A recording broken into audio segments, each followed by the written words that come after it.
आइए एक कदम संस्कृत की तरफ चलते हैं। कल हम लोगों ने संस्कृत में परिचय जाना। आज हम लोग के यहाँ जब कोई आता है अतिथि, अतिथि का अर्थ ही होता है यस्य तिथि निश्चितः नास्ति, जिसके आने की कोई तिथि निश्चित नहीं है, उसी का नाम क्या है? अतिथि। जब अतिथि कोई आता है तो हम अंग्रेजी में क्या बोलते हैं? वेलकम। क्या बोलते हैं? वेलकम। इसको संस्कृत में क्या बोलेंगे? स्वागतम। क्या बोलेंगे? स्वागतम। नोट भी करते चलिए आप लोग। वेलकम की जगह हम क्या बोलेंगे? स्वागतम। जब हम स्वागत कर कर अंदर लाते हैं तो दोनों हाथ जोड़कर हम प्रणाम करते हैं। और प्रातः काल भी जब हम जगते हैं तो अंग्रेजी में क्या बोलते हैं? Good morning. क्या बोलते हैं? Good morning. तो संस्कृत में क्या बोलेंगे? सुप्रभातम। क्या बोलेंगे? सुप्रभातम। सुप्रभातम। यथा आंग्ल भाषा मध्ये प्रातः काले किं भवति? Good morning. किं भवति? Good morning. तथैव संस्कृत भाषा मध्ये किं भवति? सुप्रभातम। दोपहर मध्ये भवति अपराह्ने गुड आफ्टरनून। किं? Good afternoon. तथैव संस्कृत भाषा मध्ये भवति अपराह्ने नमो नमः। अपराह्ने नमो नमः। संध्याकालीन वेलायां वयं सर्वे वदामः आंग्लभाषायां गुड इवनिंग। किं वदामः? Good evening. उसको बोलेंगे शुभ संध्या। क्या बोलेंगे? शुभ संध्या। शाम को गुड इवनिंग के लिए क्या बोलेंगे? शुभ संध्या। और सायंकाल में हम लोग बोलते हैं गुड नाइट। यथा आंग्ल भाषा मध्ये गुड नाइट भवति तथैव संस्कृत भाषा मध्ये शुभरात्रि भवति।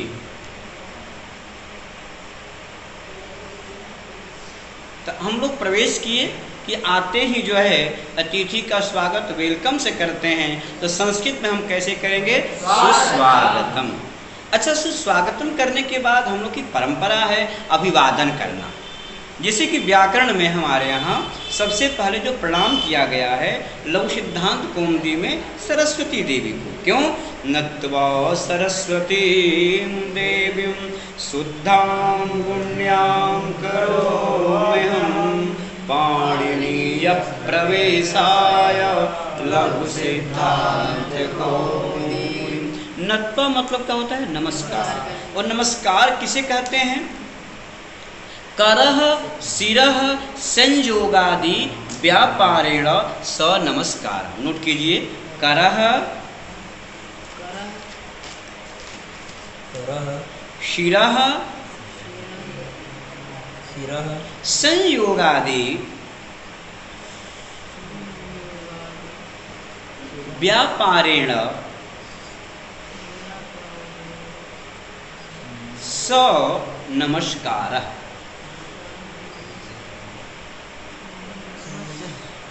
अब यहाँ जिज्ञासा होगा नमस्कार। अब यहाँ पर जिज्ञासा होगी। जिज्ञासा तो सबके अंदर होनी चाहिए। और जिज्ञासा किसे कहते हैं? ज्ञातुम इच्छा जिज्ञासा, जानने की इच्छा। कि करह मतलब क्या हो गया? हाथ। और सिर यानी क्या हो गया? मस्तक। दोनों का जहाँ संयोग होता है उसी को क्या बोलते हैं? नमस्कार। और झुकने का नाम ही क्या है? नमस्कार। संक्षेप में यूँ लीजिए, और जो झुकता है वही कुछ प्राप्त करता है। क्योंकि वास्तव में यदि विद्या है आपके पास तो विद्या क्या देती है बेटा?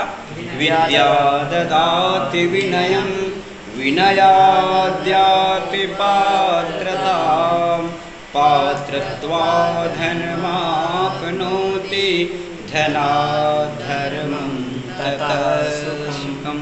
विद्या से जब व्यक्ति संपन्न हो जाता है तो विद्या क्या देती है? विनम्रता, झुकना सिखाती है। और झुकने का नाम ही जीवन है। क्यों? अज्जल गगरी छल कर जाए। कम ज्ञान बड़ा खतरनाक होता है।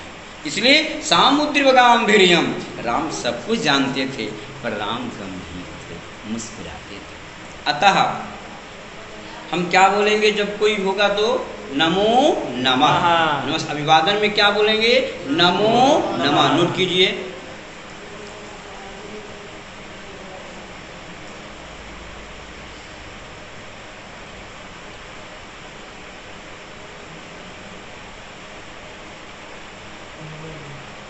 नमो नमः। आगे बोलेंगे नमस्कारः।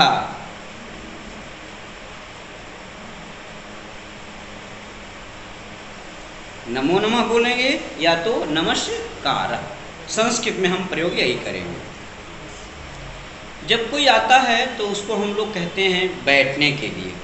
कल हमने चर्चा भी किया था, यथा आंग्ल भाषा मध्ये किं भवति? सिट डाउन भवति। किं भवति? सिट डाउन भवति। तथैव संस्कृत भाषा मध्ये किं भवति? उपविश्यताम। लिखो कीजिए आप लोग, उपविश्यताम यानी बैठिए। समझ में आ रहा है ना? आम अवगतम। आम आम यानी क्या होता है?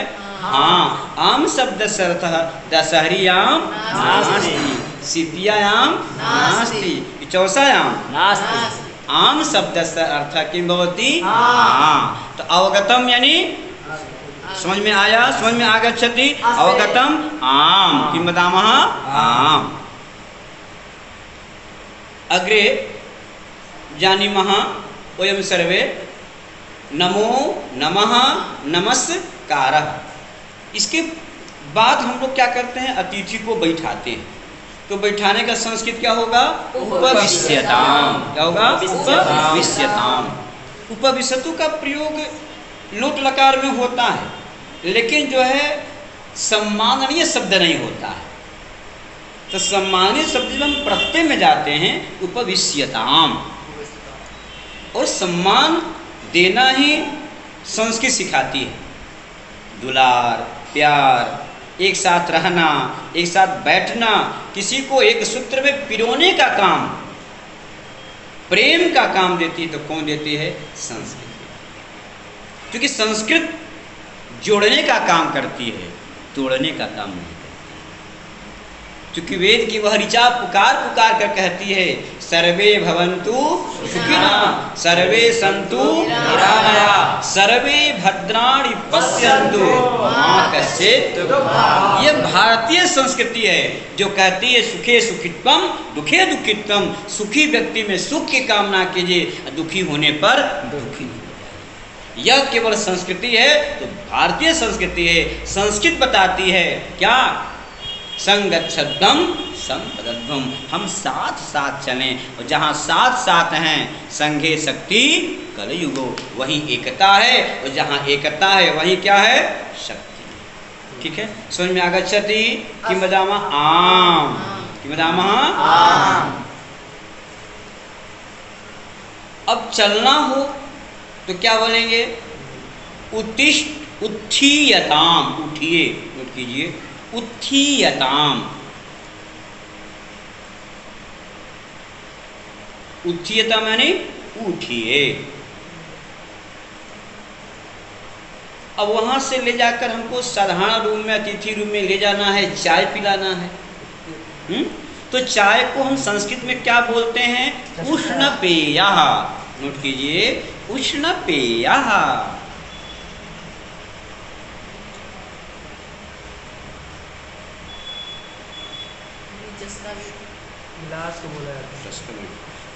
उष्ण पेय व चायम भी हो सकता है।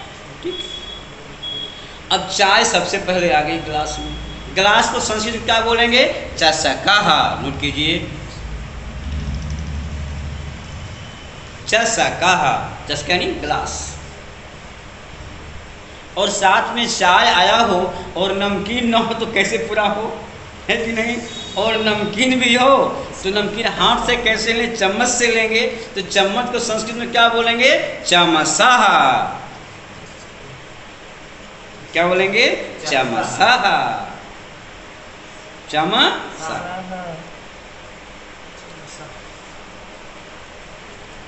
अब नमकीन लेंगे, इसके बाद चाय पी लेंगे, चाय की चुस्की लेंगे आप।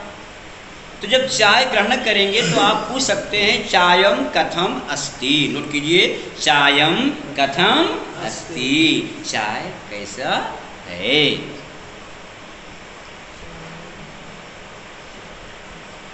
शोभनम, तो चायम शोभनम वर्तते, चायम शोभनम वर्तते, चाय सुंदर है। चाय वैसे भी सबको अच्छा लगता है। प्रातः काल लोग चाय नहीं पीते हैं तो कई लोग कहते हैं माथे में दर्द होने लगा ना। पुनः उच्चताम, क्या कहना चाहते हैं? चायम कथम अस्ति, चाय कैसी है? तो कहेंगे चायम शोभनम अस्ति या वर्तते, दोनों हो जाएगा।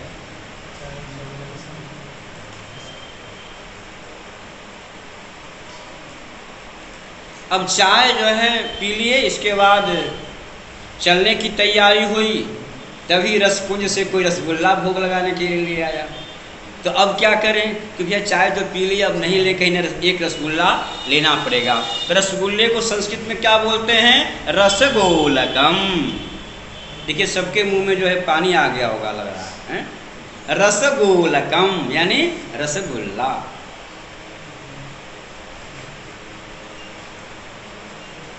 अब रसगुल्ला ग्रहण कीजिए। सामान्यतया प्लेट में रख दिया आपने या थाली में रख दिए, तो थाली को संस्कृत में क्या बोलते हैं? स्थालिका। स्थालिका।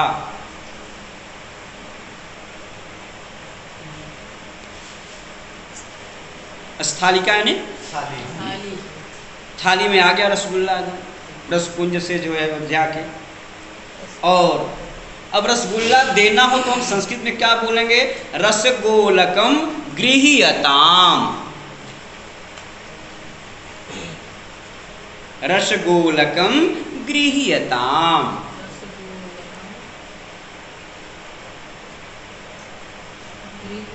गृह्यताम यानी ग्रहण कीजिए। या नीयताम, नोट कीजिए, नीयताम।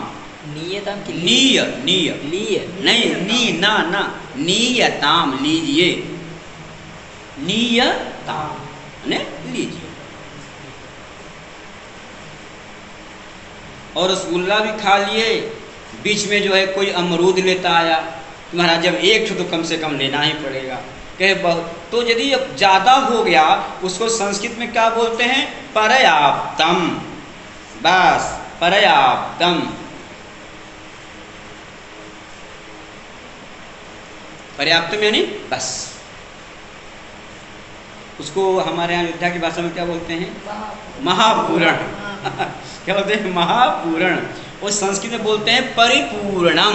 नोट कर लीजिए, परिपूर्णम। ये पद पूर्ण हो जाएगा तो? हैं? गुरुजी पद पूर्ण हो जाएगा, परिपूर्णम? हाँ परिपूर्णम, अब नहीं। जैसे कई लोग भोजन जब कराते हैं तो भोजन जो है एक प्रेम का चीज़ है। भोजन किसी को कराइए, क्यों, और कहिए रसगुल्ला और खाओगे, तो जब खाने वाली इच्छा होगी वो भी नहीं कहेगा। जब प्रेम से कहेंगे एकम रसगोलकम गृह्यताम, एकम रसगोलकम गृह्यताम, उसकी इच्छा नहीं भी होगी तो क्या करेगा? खाएगा, है कि नहीं? इसलिए भोजन में हमें क्या करना चाहिए? प्रेम होना चाहिए। और मैं ये बता दूं, भोजन बनाना चाहिए तो भोजन परमात्मा के निमित्त बनाना चाहिए और हंस हंस कर बनाना चाहिए। यदि क्रोध में, गुस्सा में मसाला झोंक रहे हैं तो भोजन जब करने बैठेंगे तो भी क्या पता नहीं क्यों दिमाग में टेंशन हो रहा है, भोजन कर रहे हैं टेंशन बढ़ते जा रहा है। इसलिए भोजन भी कैसा होना चाहिए? परमात्मा को अर्पित करने के लिए प्रसन्न मन से जो है हमें बनाना चाहिए। और परमात्मा भी किसके भूखे हैं? भाव के भूखे। दो पंक्ति याद करते हैं, आप लोग को आनंद देते हैं। भाव का भूखा हूँ मैं, भाव ही बस सार है, कि भाव से मुझको भजे तो भव से बेड़ा पार है।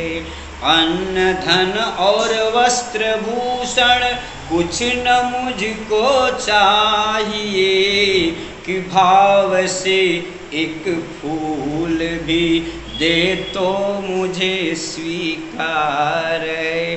क्योंकि भाव का भूखा हूँ मैं, भाव बिन सूनी पुकार, मैं कभी सुनता नहीं कि भाव बिन कुछ भी वे देवे, मैं कभी लेता नहीं, क्योंकि भाव का भूखा हूँ मैं। तेरा भक्ति भाव ही करती मुझे लाचार है, इसलिए इस भूमि पर होता मेरा अवतार है। बोली भक्तवत्सल भगवान की। ये बड़ा आनंद का है कि भगवान के चरणों में बैठकर मुझे संस्कृत सिखाने का अवसर, बीच बीच में आनंद लेते हुए हम लोग सीखेंगे। तो कहाँ तक पहुँचे थे हम लोग? एकम रसगोलकम गृह्यता। बीच में अमरूद आ गया था, कोई बता रहा था अमरूद फल लेकर आया। अमरूद को संस्कृत में बोलते हैं अमृत फलम।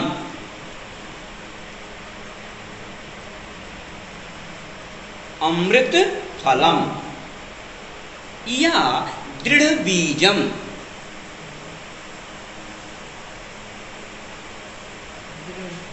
दृढ़ बीजम जातम आनंदम आगच्छति। आम आम बदाम अस्ति न बदाम आम। पुनः अनार। अनार से संस्कृत भाषा किम होती? दाडिमम। दाडिमम दाडिमम दाडिमम अनार। अग्रे अस्ति सेव। सेवम।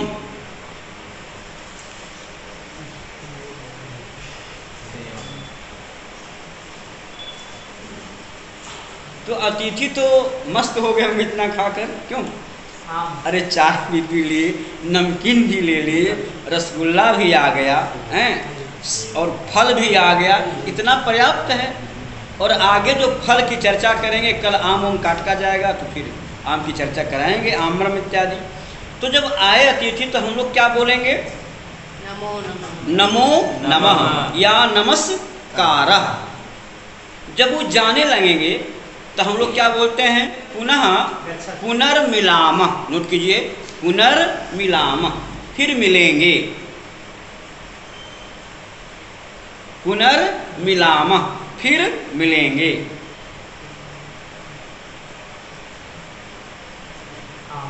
शुभास्ते पंथानः। नोट कर लीजिए, शुभास्ते पंथानः।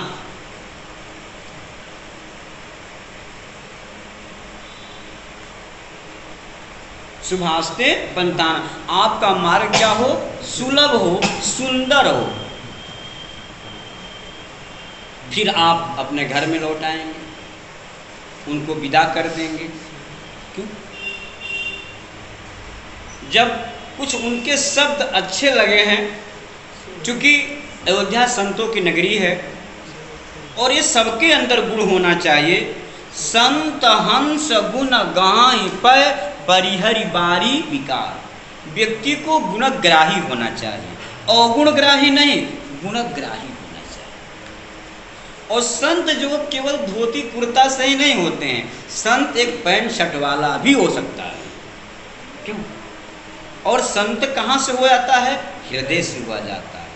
तो व्यक्ति संस्कृत में वही आगे बढ़ता है जो गुणग्राही होता है, गुण को ग्रहण कर लेता है और अवगुणों को छोड़ देता है।